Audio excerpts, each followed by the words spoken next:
Bienvenue sur Manipura, un podcast de développement spirituel qui s'adresse à vous si vous souhaitez vous reconnecter à votre plein pouvoir en prenant confiance en vos capacités et en étant aligné avec vous-même et l'univers, vers une sphère émotionnelle et mentale équilibrée et un ego sain.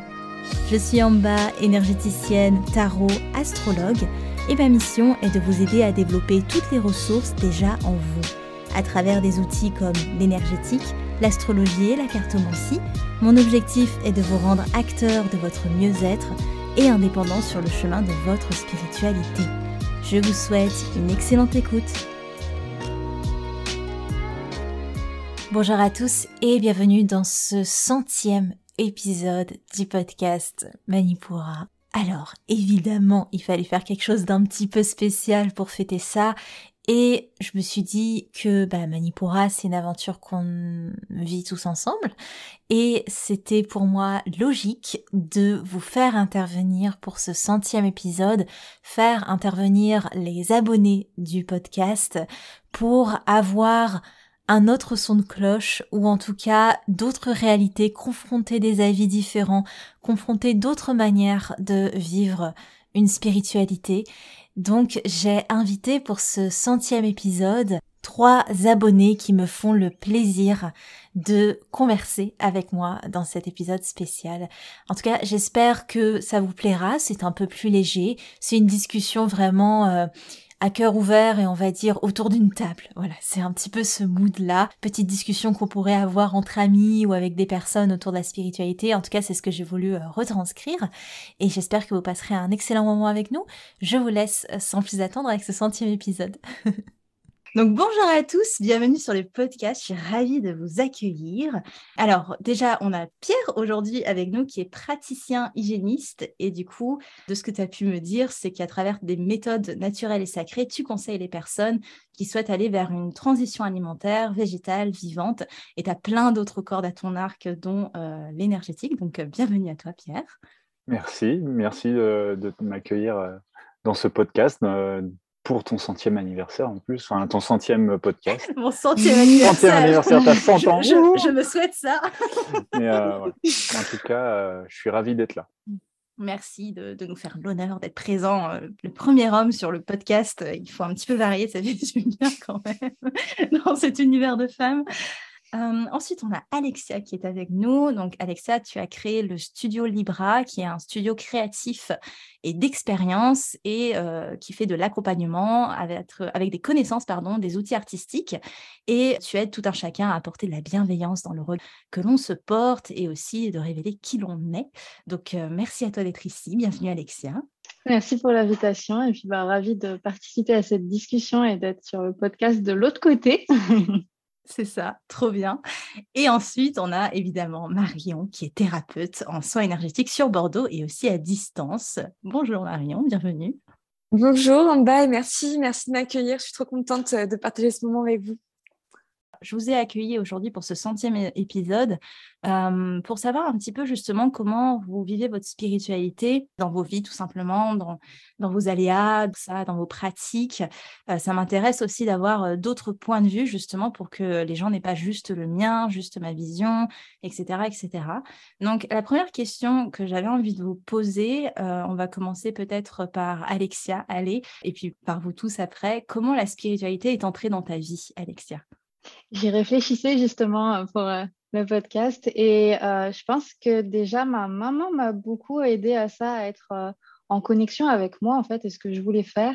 Je me rappelle aussi d'une période où elle s'était intéressée au feng shui, et on allait acheter des encens et du coup je pense qu'il y avait quand même cette vibe-là que j'ai peut-être un peu perdue en grandissant avec les études et tout. Et là où j'ai vraiment reconnecté et que ça a pris une vraie place dans mon quotidien et ma vie personnelle, c'est suite à mon parcours de santé, mais j'étais dans une errance médicale suite à mes douleurs avec le classique médecin qui avait aucune réponse, outre c'est dans votre tête ou est-ce que vous stressez?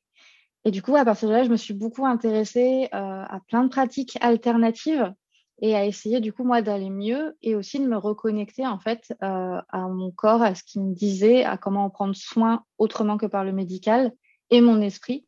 Et je pense que c'est ça surtout qui m'a fait plonger et qui m'a un peu forcé, mine de rien, à instaurer un quotidien spirituel, finalement. Ouais, donc par le corps, en fait, c'est le corps physique qui a appelé au final après à ton Ouais, développement spirituel, si je peux dire. c'est ça. Je pense que je m'y intéressais déjà un peu avant, sans forcément mettre de mots dessus, mais clairement, ça a fait le gros appel, là.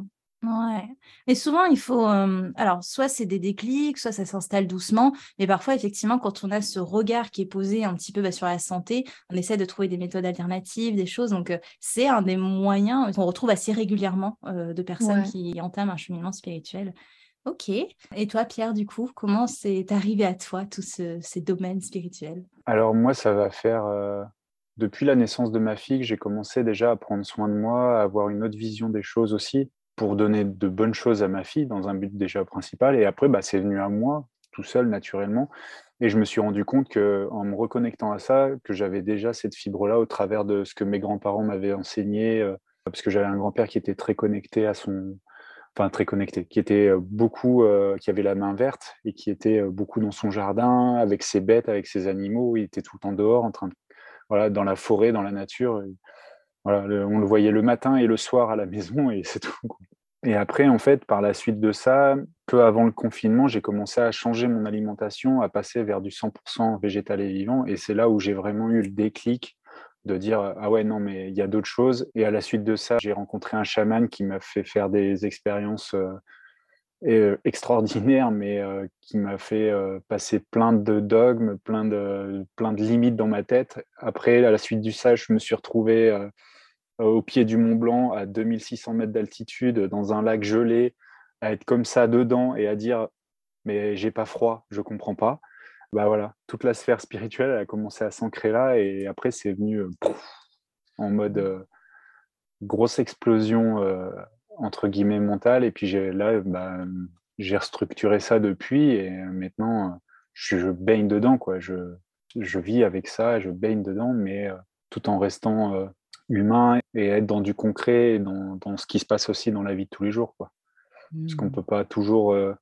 parce que la limite, pour moi, elle est fine avec de l'échappatoire, d'échapper à ses problèmes à travers de la spiritualité ou au travers de ça. Le Et fameux donc, évitement spirituel. ouais, voilà. Mhm. Et donc, j'ai failli y tomber dedans, hein. Je me suis rendu compte et il y On a un passe moment tous où par j'ai là à un fait... moment, hein. Ouais, c'est ça. Et de faire, oh là, stop.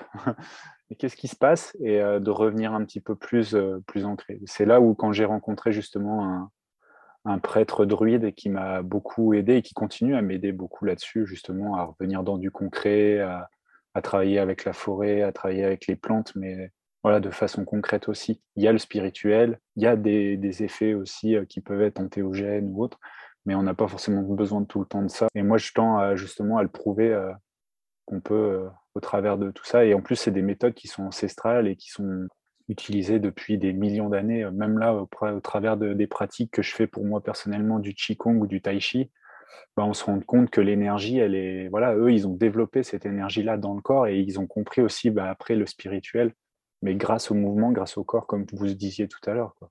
Mhm. Ouais, c'est intéressant pour toi aussi parce que déjà, il y a tout cet aspect végétal qui ramène le concret aussi, mais tout ce végétal a une énergie et souvent les gens qui font de l'alimentation vivante, après, ils tendent aussi vers l'énergétique. J'ai déjà vu ça assez régulièrement aussi. Et aussi, ce qui est cool, c'est qu'on voit que dans ton cas, c'est venu par un aspect générationnel. Donc déjà pour ta fille, mais aussi dans ta famille, tes ancêtres, etc., qui avaient cette firme-là, déjà ce contact avec l'énergie de la nature. Donc, c'est aussi, comment dire ça, une autre branche, on va dire, de cet aspect familial où on sent que c'est dans nos veines, des centres d'intérêt. Et pour Marion aussi, d'ailleurs, il y a un peu cet aspect générationnel, n'est-ce pas? Oui, effectivement, c'est le cas. Alors, c'est vrai que moi, j'ai eu une expérience un peu différente avec tout ça parce que j'ai pas souvenir d'un moment de ma vie, enfin, d'un moment où la spiritualité faisait pas partie de ma vie, en fait, parce que j'ai grandi comme ça quand j'étais petite. Donc, c'est vrai que déjà, enfant, je voyais les auras, j'avais une communication très naturelle avec le monde subtil et je ne savais pas que c'était pas comme ça pour tout le monde.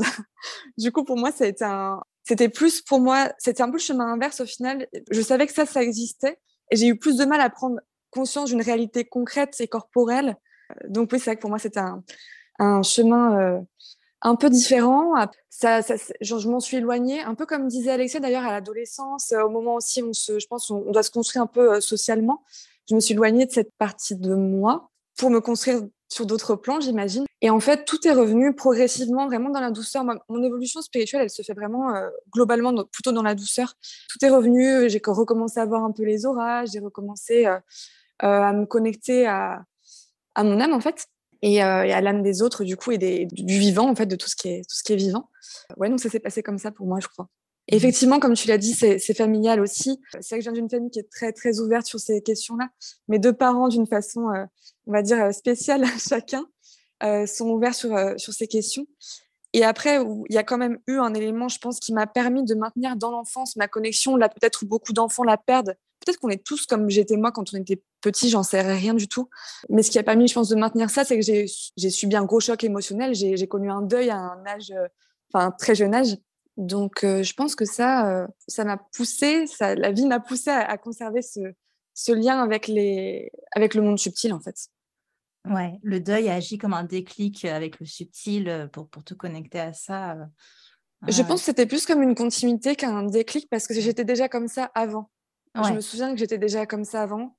Et je crois que du coup, j'ai pas voulu perdre ce contact-là.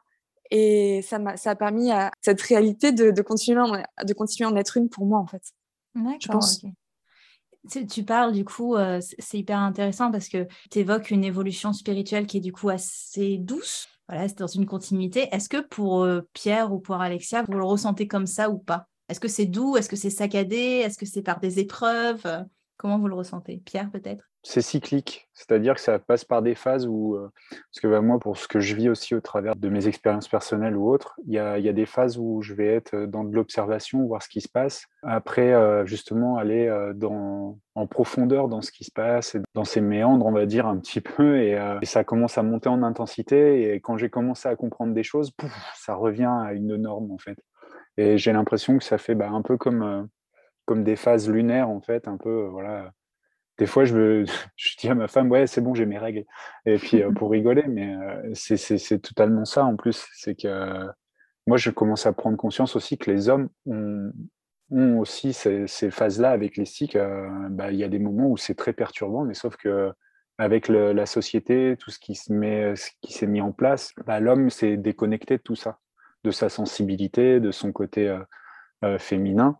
Dans les archétypes du féminin, il y a le phénomène de cycle aussi, de vivre ça en fonction des cycles, et qu'on évolue à chaque printemps. Et donc, ouais, pour moi, c'est pas forcément quelque chose de linéaire. C'est vraiment, il y a des hauts, des bas, des hauts, des bas, des hauts, des bas. C'est plutôt équilibré, mais c'est vrai que quand ça monte en intensité, voilà, tu le ressens, quoi. Ouais. La dernière fois, j'ai fait un post là-dessus, et ça me semble important qu'en tant que thérapeute, d'être suivi aussi par d'autres thérapeutes. Sinon, on ne peut pas s'auto-soigner. C'est comme les cordonniers, c'est eux les plus mal chaussés. En général, c'est pareil. Nous, on fait tellement qu'on en arrive des fois à s'oublier, et ce n'est pas forcément ce qu'il y a de bon, surtout dans la spiritualité, parce qu'on touche un côté psychologique aussi de la personne. On a une partie qui va influencer les personnes qui vont venir nous voir.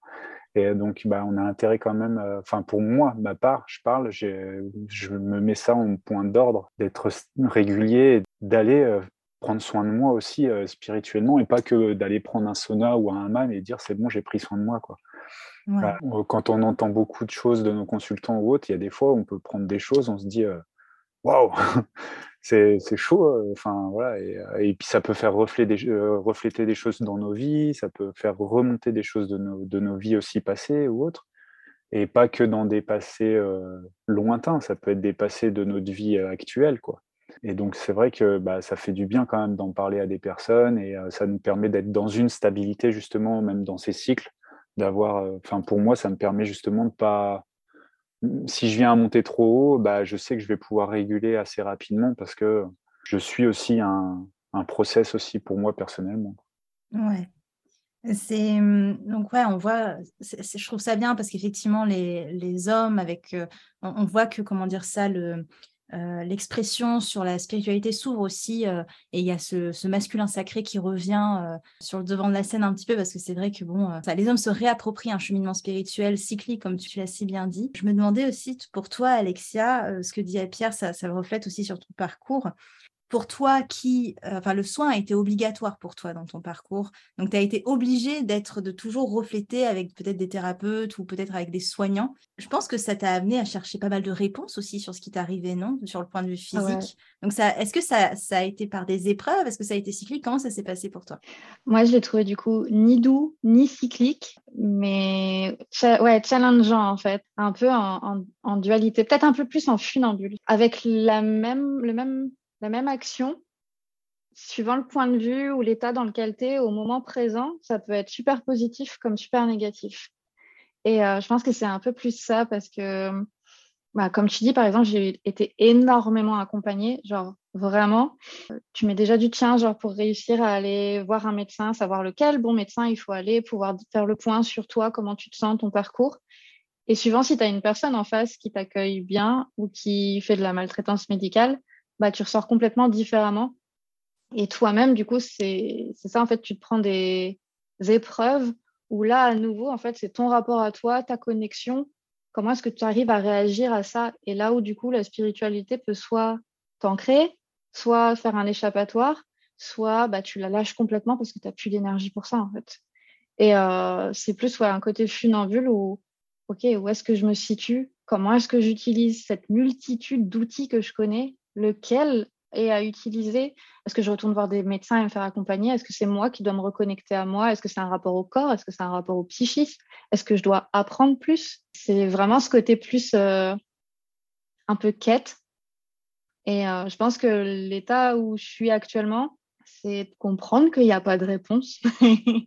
Et du coup, OK, faut s'interroger, faut poser des questions, essayer toujours avoir cette nature curieuse, mais savoir qu'en fait, c'est un peu sans fin et sans réelle réponse et que ça s'adaptera toujours au moment présent. Et du coup, on retourne un peu, je pense, à l'essence même de la spiritualité, de finalement être connecté à soi et à ses besoins maintenant. Sans tomber pour autant dans le faire ce qu'on veut sur le court terme, parce que des fois, on a besoin de travailler du long terme. Mais c'est quand même ce côté-là, genre une méthode qui apporterait un bénéfice long terme, mais qui te saccage sur le présent, ça sert pas non plus, quoi. Ouais.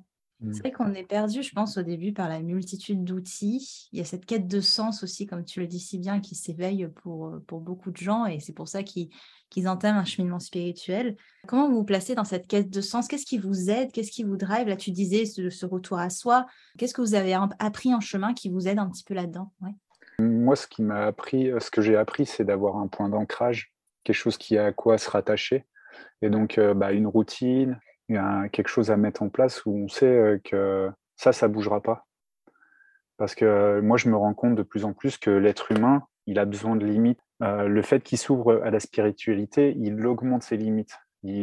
Comme je le disais à ma présentation, quand tu me demandais la spiritualité, comment elle est venue, pour moi, ça a été un choc mental de péter toutes ces barrières. Et le truc, c'est que justement, après, comme tu disais, Alexia, c'est de savoir quelle thérapie, quoi prendre ou autre. Et en fait, quand on va dans la spiritualité, il y a tout. Il y a de tout. On peut aller dans n'importe quelle branche ou autre. Mais c'est peut-être de s'y maintenir quand on a quelque chose qui nous attire, qu'on aime, et de pas justement aller chercher d'autres choses tant qu'on n'a pas essayé de toucher à quelque chose qui revenait en nous, en fait, à soi, et qui touche à l'intérieur, qui vient un peu chatouiller l'intérieur, qui vient, ouais, ça vient frétiller au niveau du cœur, de dire waouh, ça me plaît, je continue, et de continuer là-dedans parce que c'est quelque chose qui va nous aider, c'est un point d'ancrage. Moi, je sais que ma routine matinale, je la fais, quoi.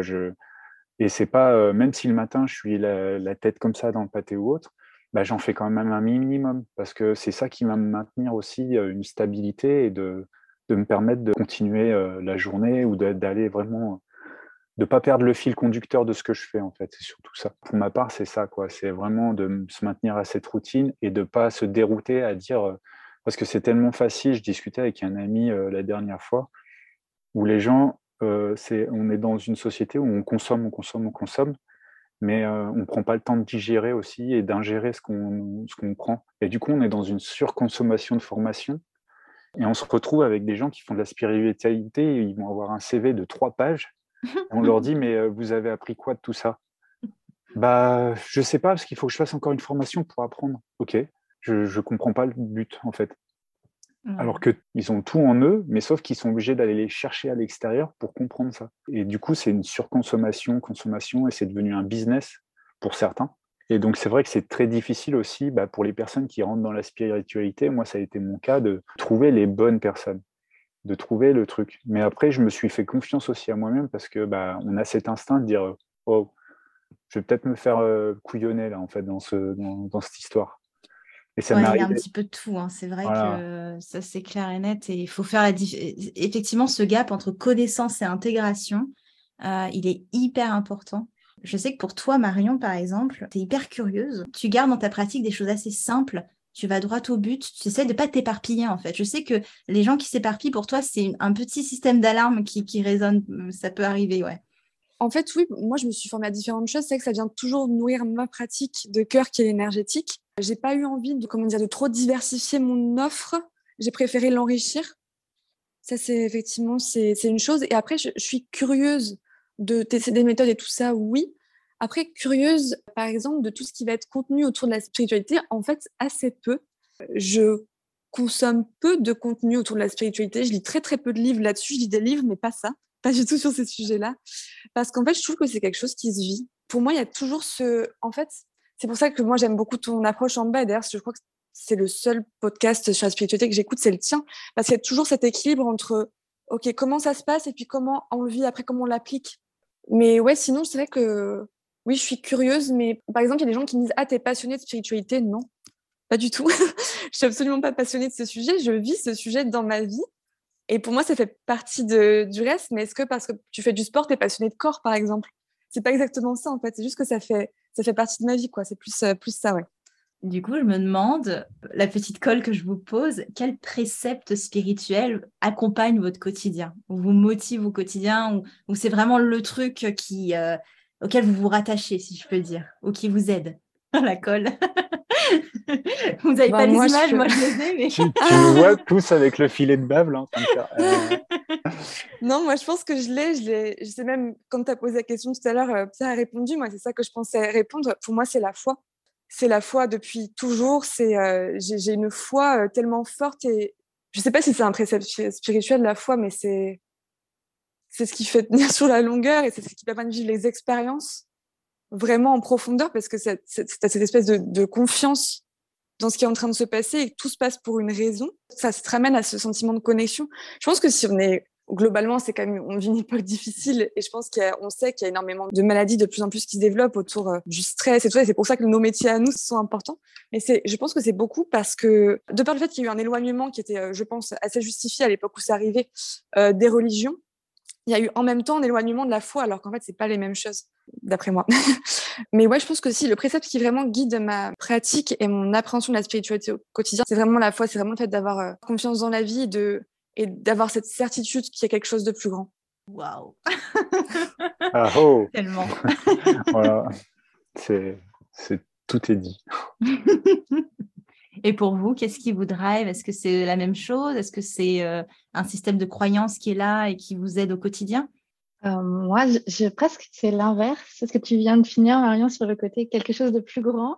Et moi, ce qui me drive, c'est quelque chose de plus petit, c'est-à-dire juste moi, en fait. Ce qui me drive, c'est de me reconnecter à juste moi et ce qui me fait envie. Parce que je pense qu'en vrai, ça vient aussi de mon parcours médical. Il y a tellement de gens, j'ai cru en fait, qui avaient la connaissance, qui allaient répondre à mes questions, qui allaient pouvoir me dire quoi faire selon la problématique que je leur emmenais. Et j'ai vraiment appliqué. Et j'allais contre moi et ce que je pouvais ressentir. Ce que Pierre disait à un moment donné, en fait, de se tenir à ce qui nous fait vibrer. Je me suis éloignée de ça pour écouter d'autres personnes qui pensaient savoir mieux pouvoir gérer mes douleurs ou autres. Je pense que la spiritualité, ça a amené ça m'a amené le côté où, ok, non, en fait, j'ai la connaissance de moi, en fait, ultime, et ce qui me fait vibrer, ce dont j'ai envie pour mon présent et mon avenir, c'est moi qui le sais mieux que quiconque. Donc, du coup, et ça rejoint finalement foi alors en moi et en ce que je peux m'offrir et l'ancrage de la routine à, OK, je prends en compte comment je me sens aujourd'hui et aussi sur quoi je veux travailler pour comment je me sens dans un mois, dans 4 ans, pour y penser aussi, pour penser à moi sur tous les points, en fait. Et y compris, en fait, qu'est-ce que j'ai envie en sachant ce que j'ai déjà vécu dans le passé et que je veux revivre ou ne pas revivre. Donc, je pense que ce qui me drive, en fait, ouais, c'est pas l'infiniment grand, c'est me recentrer sur moi. Pour ma part, c'est un mix des deux. C'est un mix de Alexia et Marion. On a la fusion. C'est ça, c'est la fusion. Mais c'est avec ma touche, c'est-à-dire que moi, j'ai confiance en moi, je reviens en moi, j'ai foi en moi, en ce que je fais. Je suis tout le temps en train de me remettre en question. Donc, c'est vrai que il y a certaines fois où, OK, non, là, ce que je fais, c'est bien, il n'y a pas besoin de se remettre en question, ça permet de revenir à soi. Et c'est d'avoir foi aussi en l'être humain et d'aimer l'être humain quoi qu'il arrive. Même si en gros, il y a des critiques ou autres, moi je me dis toujours pourquoi elle fait ça. Et pas quel connard ou autre, pardon du terme. Je sais pas si ça se dit dans tes podcasts, mais voilà, c'est de dire de pas, parce que si je le perçois comme un jugement, c'est que moi-même je juge les autres ou je vais critiquer des autres ou autre, et de dire OK, bah, pourquoi elle fait ça? Pourquoi cette personne-là, elle fait ça à ce moment-là? Quelle est la situation ou autre? Même si ça pardonne peut-être pas forcément son geste, mais c'est son être que je vais voir et que je vais pardonner, pas son fait, en fait. Et donc ouais, c'est ça, moi. Pour moi, c'est avoir confiance en moi et aimer l'être humain, quoi qu'il arrive, entre guillemets. Il a fait ce qu'il a fait et bah OK. Et ça rejoint un peu la foi et la religion, c'est-à-dire que bah, quand tu avais fait quelque chose de mauvais. Moi, j'ai pas une énorme connaissance dans la religion, mais voilà, tu t'allais expier tes péchés, t'allais en parler, t'allais voir le prêtre, t'allais faire quelque chose pour justement bah, te laver de tes péchés. Et donc là, c'est un peu pareil, c'est-à-dire, OK, mais aussi, bah, c'est d'avouer ta faute. T'avoues ta faute, OK, bah, t'as fait ça, et maintenant, qu'est-ce que tu mets en place bah, pour aller de l'avant et faire autrement et revenir à toi, en fait, en toi, et de comprendre que quel est le mécanisme que tu as mis en place pour aller vers cette action-là, quoi. Et ça permet de mieux se comprendre et voilà. Ouais, je dis ça souvent aux gens, c'est cette idée que c'est vraiment de l'observation avant tout. Avec une bonne observation et après, bah, de ce qu'on a observé, qu'est-ce qu'on en fait justement. Donc ça nous met vraiment acteurs de notre évolution, quoi. On n'est plus en train de se rattacher à un culte ou à, je sais pas, un pouvoir extérieur pour changer les choses. Alexia, tu voulais réagir par rapport à ça? Oui, ça me faisait penser par rapport au rapport aux autres et de ne pas les juger. Moi, je me rappelle vraiment, là, pour le coup, un gros déclic que j'avais eu, c'était après ma lecture des 4 accords Toltec. Et je ne sais plus c'était lequel, mais bref, c'était le côté ne pas juger les autres et ne pas supposer, ouais, ça devait être ça. Et je me rappelle vraiment, en fait, j'étais à attendre à la poste, en fait, et la poste était fermée alors que c'était censé être ouvert. Et il y avait plein de gens. Et en fait, tout le monde, littéralement, râlait. Et du coup, se réunissaient pour râler entre eux. C'était beau, hein. Et du coup, en fait, je les observais. Et en fait, moi, j'étais calme parce que j'étais en train de me dire, ça se trouve, en fait, la personne qui est censée ouvrir, elle a un accident de voiture, il y a un truc super grave, on ne sait pas. Et juste, en fait, je réalisais ça, le fait, en fait, penser aux autres, en fait, et à ce qui peut arriver, et qu'il y a tout le temps, genre, des trucs, mais tu peux pas imaginer. Et depuis, ça m'a jamais quitté. Je m'étais refait la réflexion sur moi-même. C'était l'année dernière. Je me suis fait opérer de la mâchoire et du coup, je suis ressortie avec la mâchoire complètement gonflée, des bleus et tout. Mais période Covid, j'avais le masque, donc ça se voyait juste absolument pas. Et du coup, j'étais dans le tram en mode, je viens de me faire opérer. Genre, littéralement, je suis encore dans le chou de l'anesthésie. Il y a personne autour de moi qui se rend compte, en fait, de ce que je viens de faire. Et c'est ce côté, en fait, où il faut voir en soi aussi et il faut savoir aussi le fait qu'on porte des masques très souvent, soi-même et tout le monde, en fait, d'amener beaucoup d'indulgence envers soi et d'indulgence envers les autres. C'est quelque chose de super apaisant, je trouve, dans les relations et dans le quotidien. Ouais, on voit que c'est des petites choses du quotidien à chaque fois qui permet justement cette mise en pratique de la spiritualité, une nouvelle perspective en fait.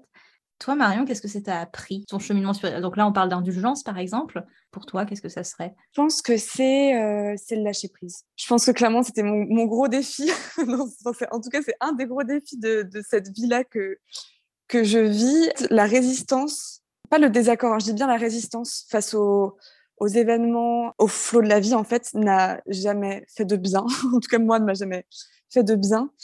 Ça ne veut pas dire qu'il faut accepter n'importe quelle situation. Ça veut aussi dire que des fois, il faut partir, il faut refuser et tout ça. Je parle vraiment juste de lâcher prise sur le contrôle, en fait. Ça paraît logique, lâcher prise sur le contrôle, en fait, mais d'accepter et laisser faire la vie, en fait. On fait sa propre vie, hein, mais je sais pas comment expliquer. C'est vraiment le fait de se laisser porter, voilà. Ouais, de se laisser porter, mais de garder le fait qu'on a son libre arbitre.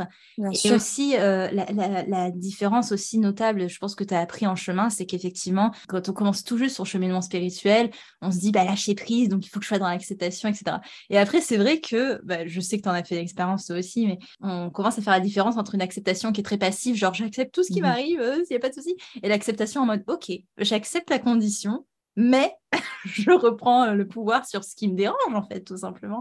Donc, je pense que, je sais pas pour vous, mais pour moi, en tout cas, ça m'a appris toute ma force d'action que j'ai été complètement maître. Alors, pas de tout ce qui m'arrive, hein, parce qu'évidemment, on n'est pas maître de tout ce qui nous arrive, mais j'étais maître aussi de la perception que je pouvais y apporter. Et je pense que, je sais pas, vous me direz, mais moi, la spiritualité, personnellement, ça m'a apporté cette idée d'avoir une nouvelle perspective, un truc un peu grand angle, comme tu disais, Alexia, mais il y a plein de situations, en fait, qui sont possibles, et tout dépend de là où je pose mon regard, sur laquelle je pose mon regard et sur laquelle je donne de l'importance, au final. Je travaille avec la médecine du cacao et donc avec ma roue de médecine de tradition Kéros, il y a l'animal, l'aigle, qui vient justement prendre de la hauteur sur ce qui est, prendre une autre vision.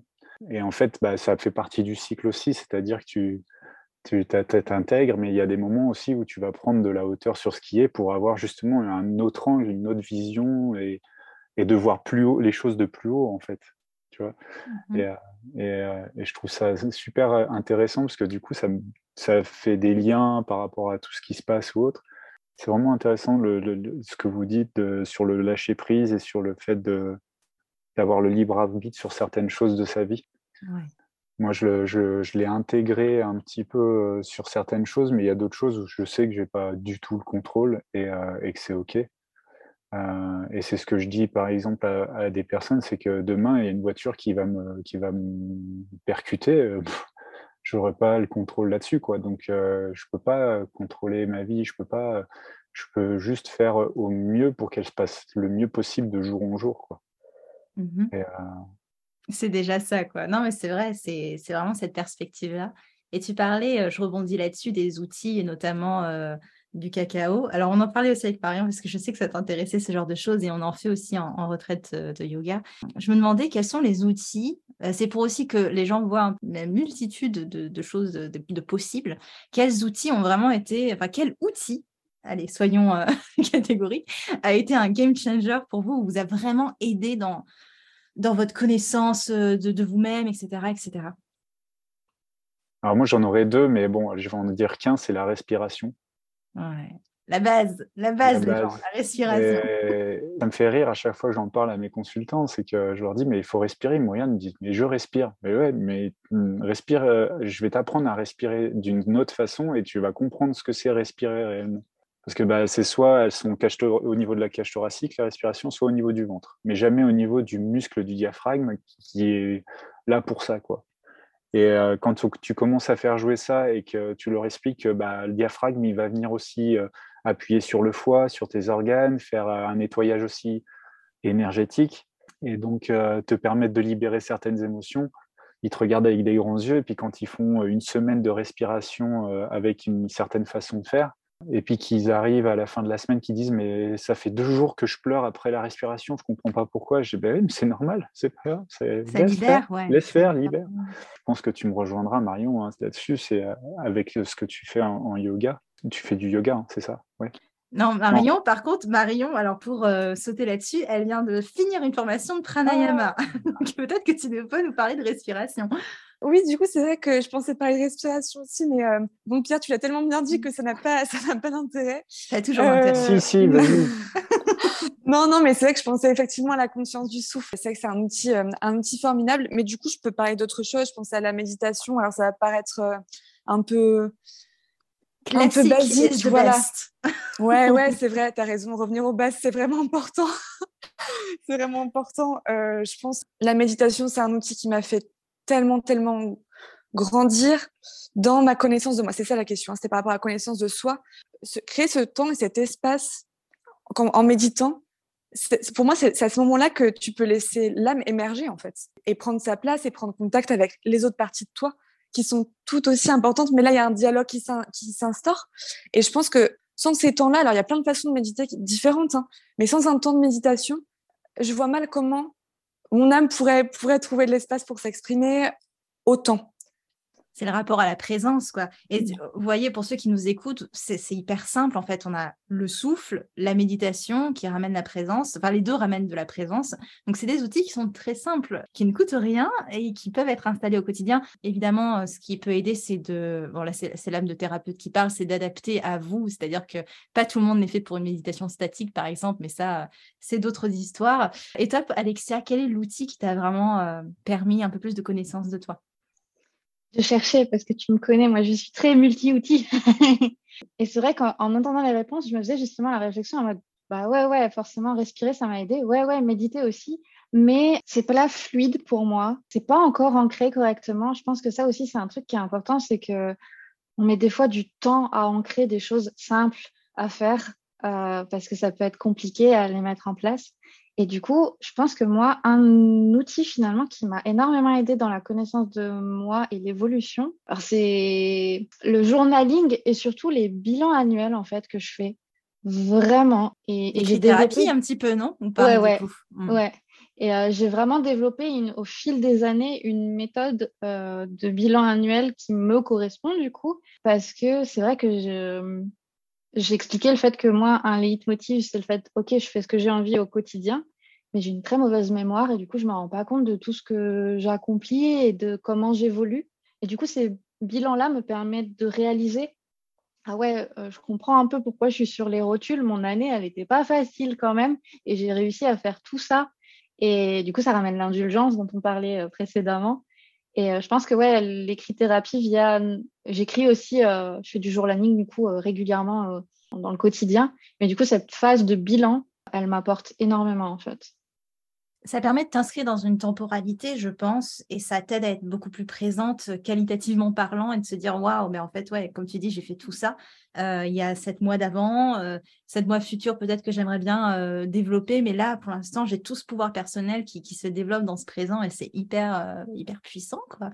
Donc, ouais, c'est exactement cette temporalité parce que mon bilan, finalement, il est en 3 étapes. C'est je retrace mon passé, je fais un point sur OK, qu'est-ce que je veux où est-ce que j'en suis dans mon présent, et puis je mets pas des objectifs parce que c'est pas exactement ça, mais des lignes de conduite, un peu des envies en fait, des intentions, voilà, pour le futur. Donc c'est vrai que comme ça permet d'avoir une multidimension de OK, de moi, où est-ce que j'en suis, qui je suis et qui je veux être. Très simple, hein, les gens. Un papier, un stylo, l'observation de votre souffle et des instants de présence. Ok. Maintenant, j'avais envie de vous poser des questions pas clivantes. Allez, on se calme quand même, ça reste un podcast tranquille. Mais je parlais récemment avec une autrice sur Instagram parce qu'elle elle a une religion et elle disait que ce qui pouvait la gêner dans la spiritualité moderne, en tout cas comme on la dépeint, c'est la surexposition des croyances, c'est-à-dire que tout le monde va exposer ses croyances, sa manière de faire, sa manière de penser, etc. etc. Alors qu'en religion, enfin, les religions sont quand même plus discrètes. Il y a une certaine pudeur dans les gens qui ont un culte religieux, c'est-à-dire qu'ils ne vont pas exposer sur les réseaux sociaux ce qu'ils font comme prière, etc., etc. Je voulais savoir quel est votre rapport à la spiritualité, le rapport moderne en fait. Qu'est-ce que vous en pensez, vous, de comment c'est traité sur les réseaux sociaux ou autour de vous? Pour moi, il y en a qui en font beaucoup trop. Ça vient dénaturer un peu ceux qui essaient de faire des choses justement concrètes et simples. Mais il en faut des extravagants, hein, de toute façon. Après, voilà, et ça fait partie aussi des courants actuels, New Age, qui arrivent dans la spiritualité. Et ça me fait penser un peu à certains, que ça commence à rentrer dans la mode. Ils sont là derrière la caméra et je te fais des soins et je te publie ça comme ça. Et pour moi, il y a des choses, c'est des personnes qui ne se rendent pas compte à quoi elles touchent aussi dans des sphères énergétiques, parce que il y a quand même des choses où il faut faire attention avec, comme tu disais tout à l'heure, c'est-à-dire que tu gardes ton libre arbitre, mais pareil dans le niveau spirituel et énergétique, c'est voir avec qui tu conclus des contrats, avec qui tu travailles, avec quelle énergie tu travailles, mais quelles sont les petites clauses, tu vois. Qu'est-ce que je vais te devoir en retour?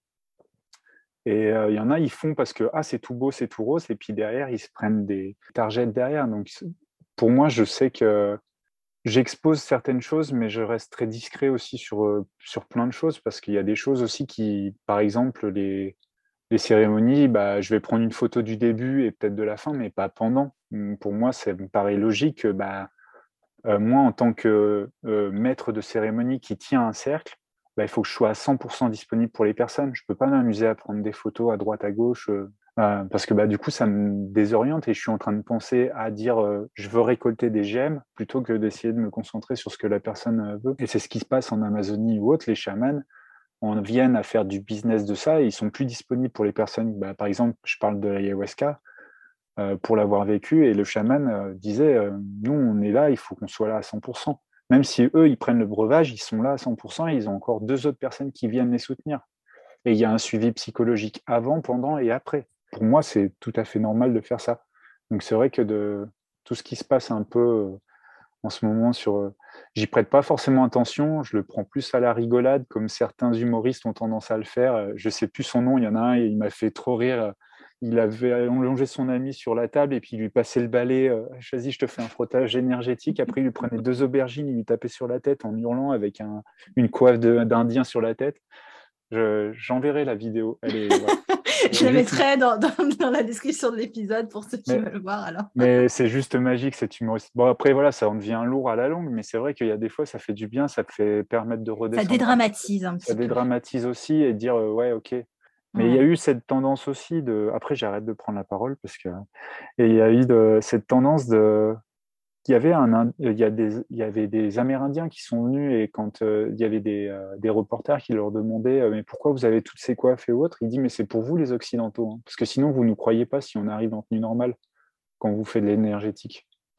Sinon, comme quoi la présentation comment dire ça, c'est comme la blouse du docteur, quoi. La même chose en énergétique. Si tu t'habilles en blanc et que tu as un mala autour du cou, tu es beaucoup plus beaucoup plus crédible, quoi. C'est terrible.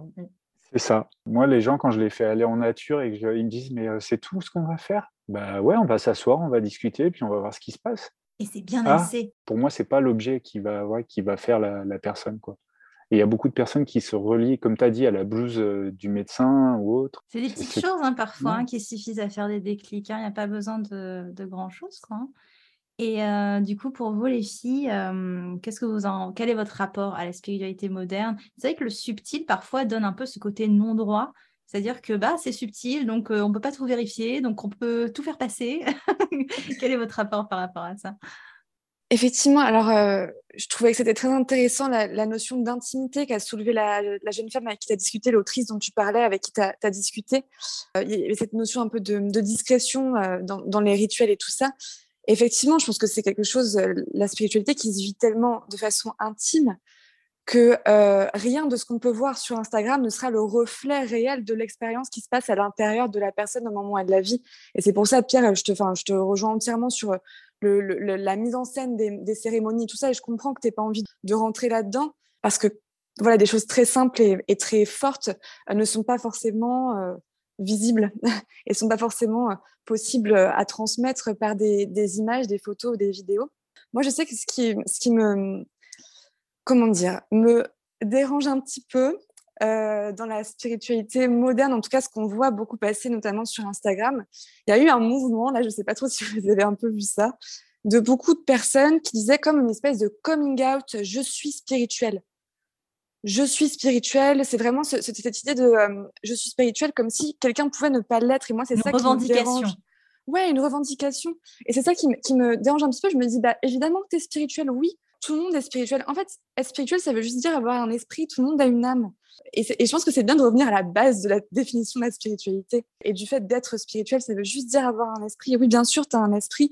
Mais du coup, de voir ça, je me suis dit, il y a peut-être des gens que ça complexe, en fait, de lire, cette fille-là, elle est spirituelle, mais moi, je ne le suis pas, ou cette idée. Alors, dans ce cas-là, si coming out il y a, et si on a envie de revendiquer cette part de soi, je le comprends, je pense que c'est intéressant de rappeler que c'est une vérité universelle, en fait. Ouais, ce rapport au don, enfin, vous savez, mon positionnement là-dessus, c'est un peu compliqué. Enfin, pour moi, c'est, comme tu dis si bien, en fait, on est spirituel de nature. En fait, il y a rien à gagner, il n'y a pas de niveau à atteindre pour tout d'un coup, voilà. Et c'est vrai que maintenant, on voit tellement de choses sur les réseaux sociaux que les gens se disent, bah, si je sais pas, si j'ai pas de clairvoyance, si j'ai pas clairaudience, je suis pas légitime dans mes ressentis, alors que ça n'a rien à voir. Au final, le simple fait d'avoir des émotions, c'est déjà légitime parce que vous êtes en train de, comment dire ça, d'intégrer votre cheminement, votre expérience spirituelle dans la matière, donc c'est énorme. Et pour toi, Alexia, du coup, est-ce qu'il y a des choses dans le rapport à la spiritualité moderne qui t'ont fait réagir? Moi, c'est le fait qu'il y ait souvent les mêmes messages qui reviennent, voulant s'adresser à tout le monde, alors que chacun a son individualité, son parcours. Et pourtant, c'est matraqué en fait. Et tout le monde, malgré, enfin, il y a des codes de langage, il y a des codes d'image, il y a des codes du coup de ce qui est bien et pas bien finalement. Et les gens se retrouvent à suivre des choses qui les déconnectent plus d'eux que ce qui va les connecter. Et en ce suivi, en fait, ça vient à faire beaucoup, je trouve, de suivi de groupe en fait. C'est cool, ça peut correspondre à certaines personnes, mais j'ai du mal avec le principe où un suivi de groupe pourra apporter le même résultat garanti à tout le monde. Là où, du coup, je trouve que la spiritualité a un côté global, ok, tout le monde a un esprit et tout, et donc là-dessus, je suis bien d'accord, mais aussi un côté où son cheminement, il est individuel. Et moi, c'est quelque chose, du coup, que j'apprécie énormément dans la spiritualité et l'accompagnement. C'est du one-to-one, en fait. Pas forcément exclusivement, mais qui ait au moins une partie qui soit vraiment individualisée pour aider à avancer les gens. Et aussi, je rejoins du coup la disponibilité et l'implication. Moi, je le vois beaucoup dans un outil qui fait beaucoup partie de la spiritualité New Age, qui est le Human Design, que j'utilise aussi. Il y a des personnes, du coup, beaucoup de personnes, et la plupart des lectures de Human Design sont faites à distance, en manuel ou en audio, d'une heure. Entre guillemets, j'admire parce que moi, je suis incapable de faire ça avec toutes les connaissances que j'ai. Mon accompagnement, il est sur 3 mois et il y a de l'intégration, justement, dont on parlait plus tôt. Et je pense que c'est plutôt ce côté-là où on parle aussi de la multitude d'outils et du coup, on veut délivrer à tout prix un outil alors que ça demande du temps, ça demande de l'individualisation et ça demande de l'intégration. Je pense que c'est un peu ça qui me titille dans la spiritualité d'Instagram, presque, j'ai envie de dire. Il faut relaisser le temps faire, il faut relaisser s'ancrer un outil estampillé spirituel dans le quotidien concret pour pouvoir l'utiliser, en fait, tout simplement. Ouais. Je trouve que c'est une problématique qu'on a souvent en tant que, bon là je parle en qualité de professionnel, c'est que, mais même dans notre spiritualité de manière générale, individuelle, c'est qu'effectivement, on va essayer de chercher des réponses à nos questions, on va vouloir chercher, enfin trouver des réponses, alors qu'au final, rien qu'en chemin, toute l'expérience qu'on aura accumulée, en fait, c'est là la réponse, c'est toute cette évolution qu'on aura maturée. C'est intéressant ce que tu disais, effectivement, sur ce côté individuel, parce que effectivement, la spiritualité, c'est comme si, je sais pas, ce que vous allez trouver sur les réseaux sociaux, c'est comme si vous aviez un énorme bouquin de cuisine. Ouais, mais peut-être que vous êtes végétarien, peut-être que vous êtes sans gluten, peut-être que comment ça s'adapte à vous en fait, et aussi peut-être que vous êtes mère de famille, vous n'avez pas le temps de la même personne qui est étudiante ou célibataire. Donc c'est vrai que il faut, je pense, effectivement mettre en perspective tous les messages qu'on peut capter sur les réseaux ou sur d'autres plateformes et se demander est-ce que ça fait sens pour moi? Est-ce que c'est adapté à ma situation? Sinon, pourquoi? Est-ce que ça vibre vraiment ou pas? J'en parlais justement dans une vidéo il n'y a pas longtemps, le fameux adage qu'on entend souvent, fake it until you make it, donc prétendre jusqu'à ce que vous le soyez. Et moi, ça m'avait toujours dérangée. Je me suis dit, mais pourquoi ça me dérange? Est-ce que vous avez d'ailleurs des phrases comme ça, on va dire fourre-tout, spirituelles, qui ont fait monter votre sang ou vous sentez que ça coince, quoi? Il y a quelque chose qui fait pas sens? Je sais pas une phrase précise parce que je l'ai pas forcément en tête, mais c'est tous les principes qui vont vraiment mettre un gros accent sur le fait qu'on a le pouvoir en nous. Et oui, on a du pouvoir, mais on n'a pas tout le pouvoir. On en parlait justement sur le fait du lâcher prise et tout. Et aussi le fait qu'on est responsable. Ouais, je pense qu'il y a aussi le côté genre on est responsable. Je sais qu'on en a parlé il y a pas longtemps sur justement ça peut être très violent pour les personnes qui ont des douleurs chroniques en mode ok, tu somatises tout en fait. Et là, du coup, c'est assez intéressant parce que ça se retrouve dans la spiritualité, mais moi, je l'ai retrouvé avec des médecins pas du tout spirituels, les médecins généralistes que tu vas voir et tout, et qui disent que c'est de la somatisation et que c'est uniquement à toi, en fait, de gérer. Alors que, bah ouais, on a un super gros pouvoir et c'est important de redonner le pouvoir à soi. Mais à un moment donné, il faut aider et accompagner aussi, en fait. On peut pas laisser la personne dans la nature en mode tu es capable de tout faire et de tout régir, réagir. Et il n'y a rien qui t'a impacté, en fait, c'est seulement toi, comment tu y as réagi. Ça joue, on est d'accord, mais pas que. Ouais, la culpabilisation, c'est vraiment un comment dire ça caractérise le New Age. Il y a apprendre et à laisser. Si vous lisez, par exemple, une autrice qui est assez connue, Lise Bourbeau, que beaucoup de gens connaissent, il y a vraiment apprendre et à laisser parce qu'il y a une culpabilisation sous-jacente parfois. Il faut faire attention. Il faut vraiment mettre en perspective. Encore une fois, je me répète, mais c'est important. Ouais, puis je rebondis sur Lise Bourbeau, c'est aussi cette facilité à te mettre dans une case. Ah, mais j'ai cette blessure-là. Mais non, en fait, tu les as toutes. Et après, pour revenir à ta question, pour moi, c'est toutes ces histoires de loi d'attraction aussi. Que le côté Mon New Dieu. Age. Est-ce Tu qu'on vois va ouvrir ce chapitre? Ouais, allez, on l'ouvre. Non, je déconne, mais sinon on est reparti pour 1 heure. Mais tu vois, le truc ça rejoint un peu ce que tu dis, Alexia, c'est le truc de ah, tout est possible dans la vie, je te promets monts et merveilles, la richesse, nanani, nanana. Et après, quand ça fonctionne pas par rapport à l'intention, mais non, mais la richesse, c'est parce que tu l'as en toi et que tu la vois pas. What the fuck, quoi. Et c'est un peu ce truc-là de promettre monts et merveilles aussi. Il y a beaucoup de thérapeutes qui se prétendent thérapeutes parce que justement se disent oui, mais la loi d'attraction, je te promets monts et merveilles. Moi, ça m'agace parce que ça a tendance justement à me mettre dans une position de personne qui est en besoin, en attente et qui est dans le trouble spirituel, dans un flot d'informations, qui est perdu dans tout ça et qui se raccroche à ça. Parce que lui, il voit à travers, on reparle encore d'images, que la personne, elle se montre comme ça. Et moi, des fois, j'ai tendance à dire, c'est que Instagram. Moi, demain, si vous voulez, je prends des photos ou autre et puis je vous fais croire ce que je veux. Parce qu'on n'a qu'un visuel, on n'a qu'une image de la personne. On ne sait même pas ce qui se passe derrière. C'est comme on en revient au début. On ne connaît même pas ce qui se passe autour de notre quartier et on va se raccrocher à des choses comme ça. Et c'est vrai que moi, j'ai tendance aussi à revenir dans ce côté humain et contact humain, et c'est là où il y a le plus de valeur, quoi. De toute façon, c'est digital, hein, c'est vraiment Internet, c'est un outil super pour ce qu'on est en train de faire là, communiquer à travers le monde entier. Moi, je suis content d'avoir des nouvelles de personnes qui habitent de l'autre côté du monde et de me dire, mais waouh, et on ne se rend même pas compte de ça, d'être émerveillé par ça, plutôt que d'être émerveillé par l'autre, la dernière Ferrari qu'il a achetée, quoi. Mais encore, voilà, s'il y en a que ça émerveille, tant mieux. Et que ça donne envie d'avoir une Ferrari, c'est super. Mais voilà, c'est pas la loi d'attraction qui fait que si tu accroches une Ferrari sur ton frigo et dire ouais, ouais, ouais, vas-y, c'est bon, oui, je l'aurai, et puis de faire une prière tous les soirs, non, qu'est-ce que tu mets en place? Encore, on revient dans la même chose, c'est comment tu fais pour l'avoir? Qu'est-ce que tu mets en place? Ta prière tous les jours, vas-y, fais-la, hein. On en reparle dans 20 ans. Ouais, c'est ça, la spiritualité est autant mise en scène que n'importe quel autre domaine. Ça, il faut vraiment s'en rendre compte. Toi, Marion, je me demande qu'est-ce qui te fait réagir quand même, parce que je sais que sous cet air calme, il y a quand même ce bélier qui est là, qui bouge. Ouais, ma Vénus en bélier, des fois, c'est vrai que je pense que ça s'est un petit peu activé par moment par Instagram. Oui, effectivement, c'est le cas. Alors moi, ça va être un peu de ce que vous avez évoqué tous les deux, Alexia et Pierre. Alexia, effectivement, la surresponsabilisation qui dévie comme ça, l'air de rien, sur de la culpabilisation. Je trouve ça complètement contre-productif par rapport à ce que, en général, les personnes qui rentrent dans dans ces logiques-là prétendent délivrer.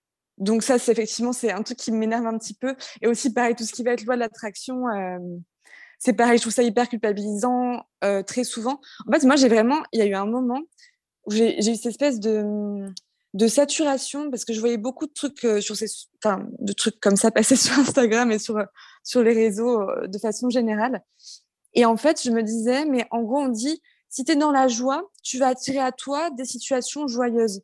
Mais à quel moment j'exprime justement ma frustration, ma colère, ma tristesse? Donc, c'est quoi la solution? C'est de l'enfouir. Mais si je l'enfouis, c'est encore pire, puisqu'on va me dire, ah en fait, ça ne peut pas t'arriver parce que tout au fond de toi, tu as enfoui ta colère. Mais si j'exprime, ça n'arrivera pas non plus, cette chose fantastique à laquelle j'aspire, parce que si j'exprime ma colère, ce qui revient à moi, c'est la colère. Donc, lâchons prise là-dessus, laissons tomber. Je pense que la loi de l'attraction, oui, c'est un vrai principe.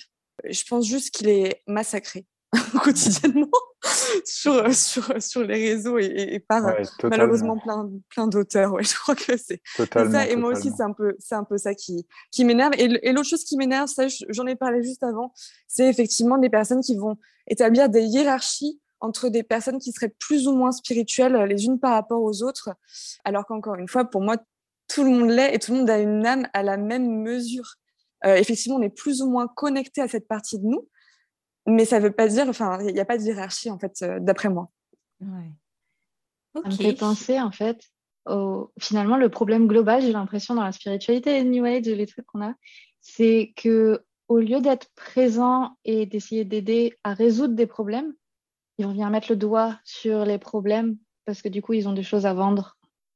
Et je pense que ça va être ça, en fait, qui peut réunir tout ce qui est problématique, toutes les phrases, tous les outils qui sont mal utilisés, en fait.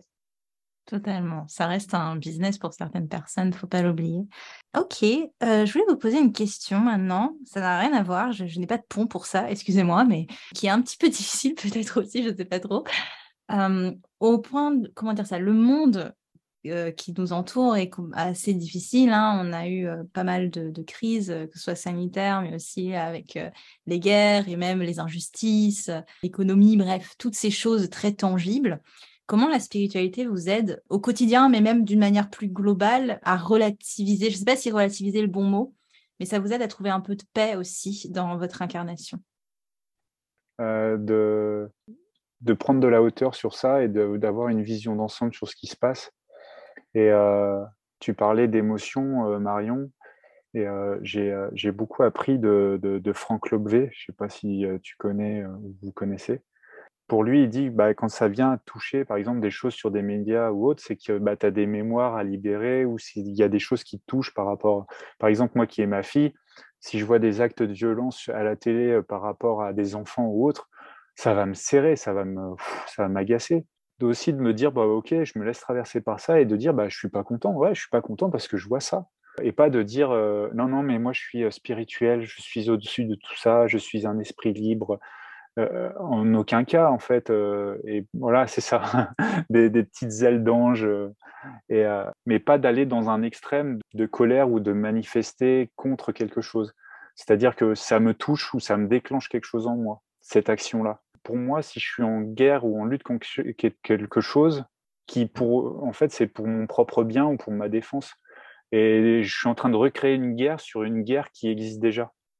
Et du coup, c'est ce qui engendre tout le temps ça, en fait. Pour moi, il y a tout un schéma cyclique aussi, un cercle vicieux qui se répète par rapport à ça.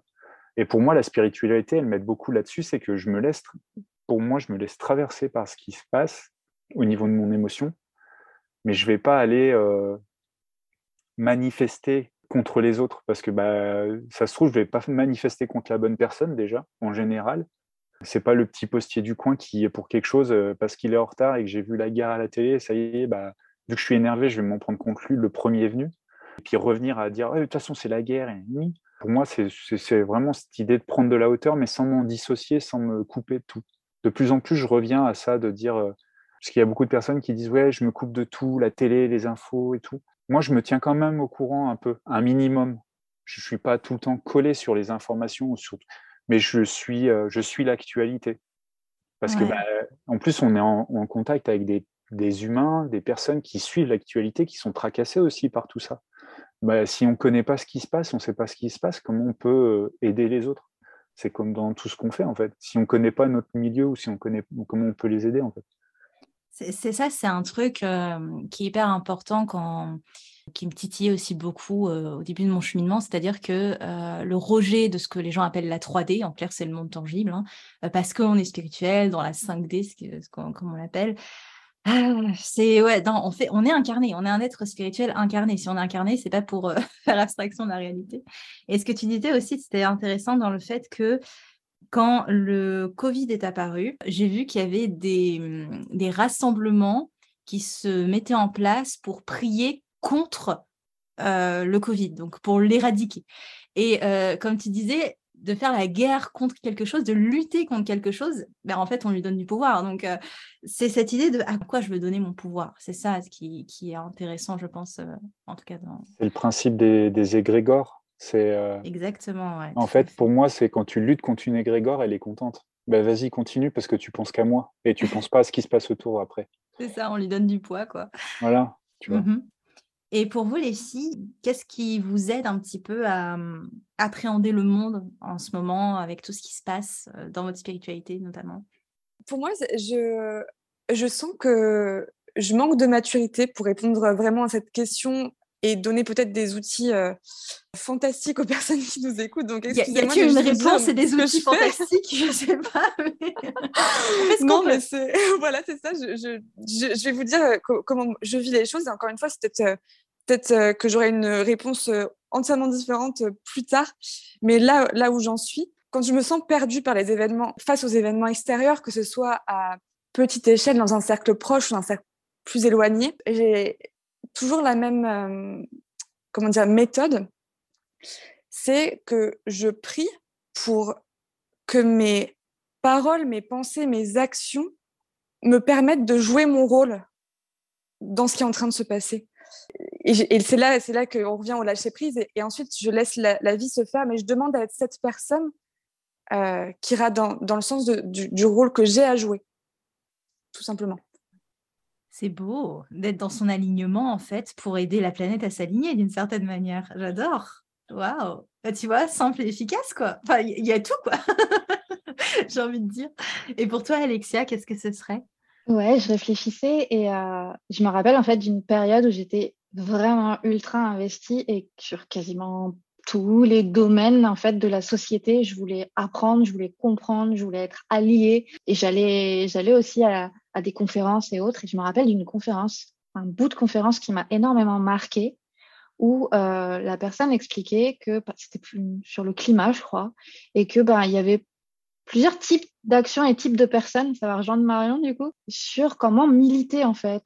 Et parce que le premier truc qui vient, par exemple, c'est les manifestations, être sur le terrain, enfin les manifestations déjà et faire porter la voix, être sur le terrain et faire des actions.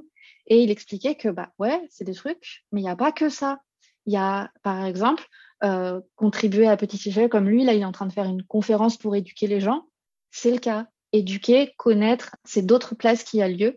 Et ça m'a fait un gros déclic en mode, ouais, en fait, j'étais pas là où ça me nourrit, en fait, et où ça m'apporte quelque chose. J'étais juste en train de me perdre complètement dans le truc.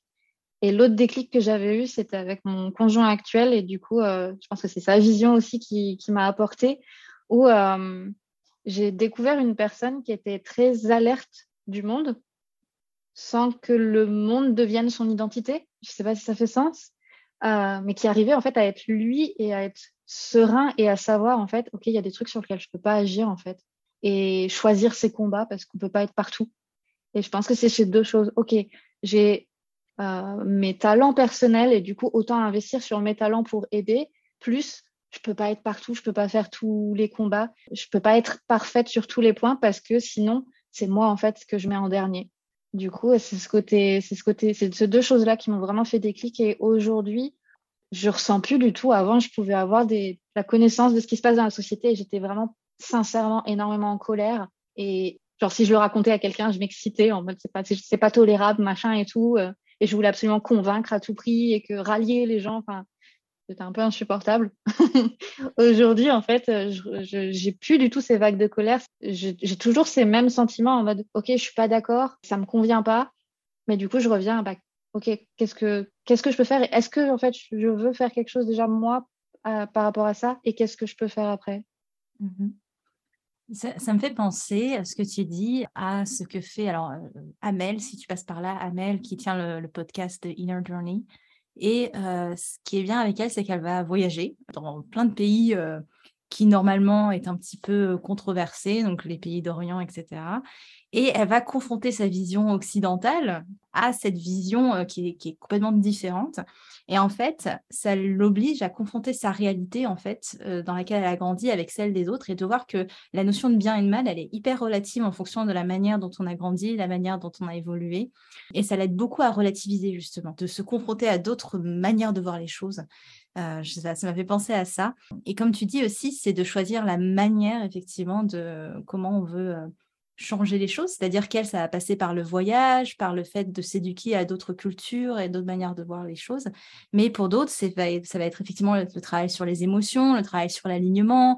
Donc, c'est comment, à ma manière, et là, je parle pour tout le monde, comment, à notre manière, on peut mieux vivre les choses. On a chacun notre petit truc, chacun notre manière de digérer les choses. Et c'est ça qui est hyper enrichissant. Et on s'apprend en plus. Et c'est le but de ce podcast aussi. Et c'est pour ça que je vous ai fait venir aujourd'hui. C'est comment vous vous êtes appris en fait à gérer certaines choses. Et peut-être aussi de questionner les auditeurs à comment vous apprenez certaines choses, comment ça s'inscrit en vous, quelles sont vos méthodes, comment vous voyez les choses, etc., etc. Je voulais vous demander, on arrive bientôt à la fin, quelle est la prochaine étape pour vous en termes, qu'est-ce que vous aimeriez, spirituellement parlant, peut-être développer chez vous? Je ne sais pas si la question est bien posée parce que pour moi, il n'y a pas vraiment d'évolution, c'est plus des prises de conscience, très honnêtement.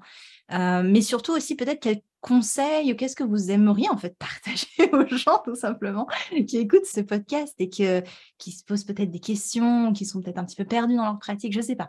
La parole est à vous. Je lance ça comme ça.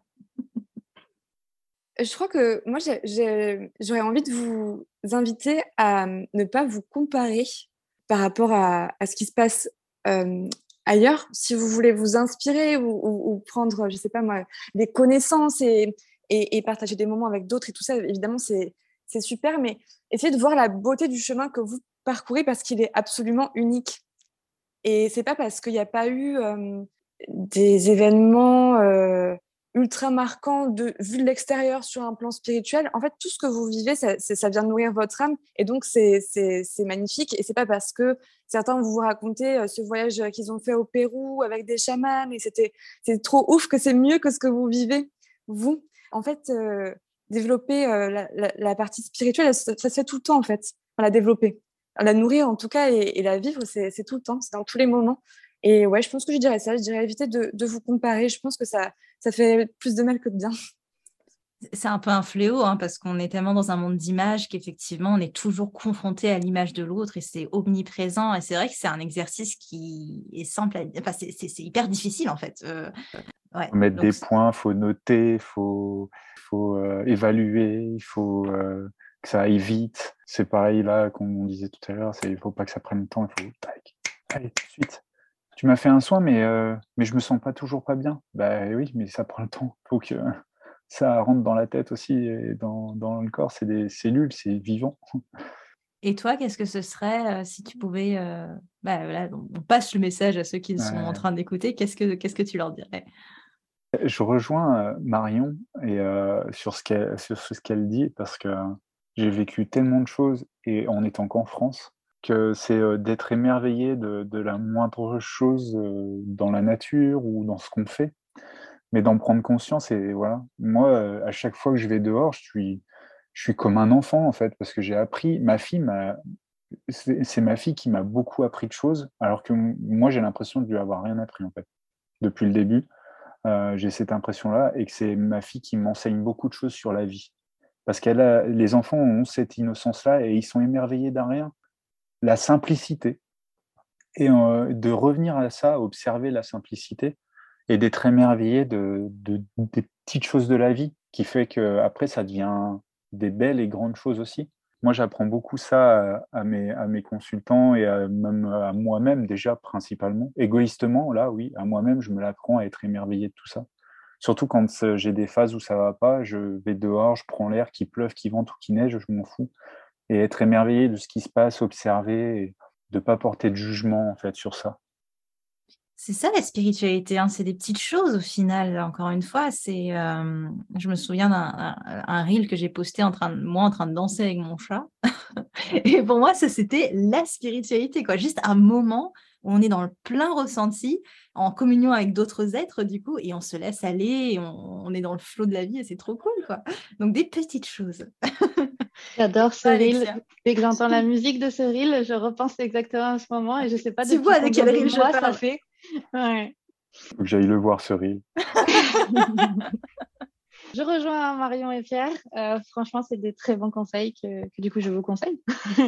Celui que j'avais en tête, qui m'est venu, c'est le fait réappropriez-vous votre histoire. Je trouve que c'est super important de penser à cet aspect-là qu'on communique pas forcément. Pierre parlait du soin, il faut que ce soit tout de suite bénéfique et tout.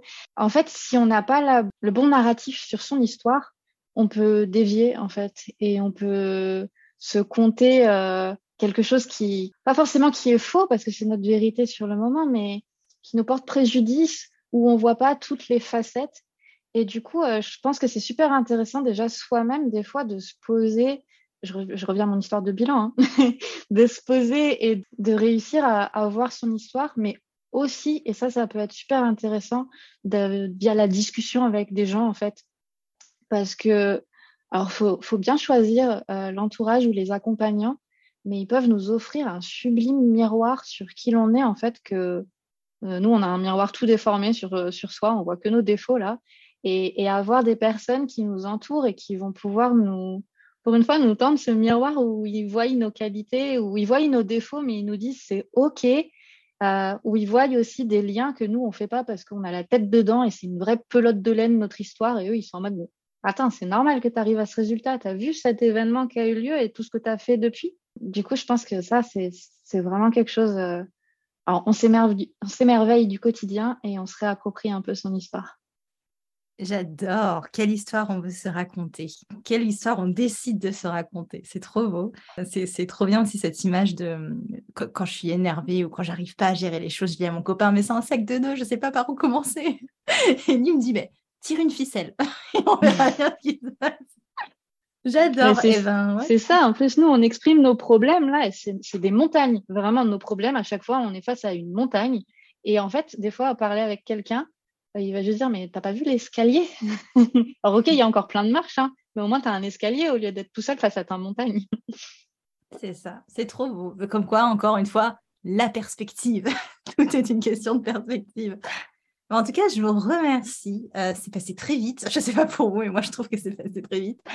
C'était hyper intéressant et ouais, c'était enrichissant et j'avais vraiment envie de donner la parole à d'autres personnes pour qu'on voit aussi tous les possibles et encore une fois, toutes les visions, quoi, hein, parce qu'on est tous différents et on vivra tous notre spiritualité de manière différente, ça c'est clair et net, quoi. Okay. Merci beaucoup, Amba, merci de nous avoir reçus. Et félicitations pour ton 100e épisode. Ouais, merci beaucoup, Amba. Félicitations, c'est cool. Merci beaucoup. Honnêtement, je me félicite d'être arrivée jusque-là parce que ça n'a pas été une mince affaire. Donc ouais, c'est la persévérance, on va dire. Donc, merci beaucoup à tous ceux qui écoutent. Merci à vous aussi, à vous trois, de faire vivre aussi le podcast, de votre présence et qu'elle soit, comment dire ça, là aujourd'hui, mais aussi sur les réseaux sociaux. Je sais que vous êtes très présents aussi. Et merci à tous ceux qui nous écoutent jusqu'à ce 100e épisode et bien au-delà. Et j'aurais mis évidemment toutes les informations de contact si vous voulez travailler avec Pierre, travailler avec Alexia ou travailler avec Marion. Vous avez tout ça dans la description de l'épisode, donc n'hésitez pas à aller voir ce qu'ils font. Et je vous remercie encore une fois, vous trois, et merci encore. Merci. Merci beaucoup, Amba. Merci beaucoup. Merci. Et bravo à toi aussi, Amba. Merci. J'espère que notre conversation vous aura plu. Merci énormément d'avoir suivi cet épisode et aussi plus largement, merci énormément de suivre Manipura, que vous soyez là depuis le début ou que vous ayez pris le train en cours de route. Le train en marche, pardon, c'est ça l'expression.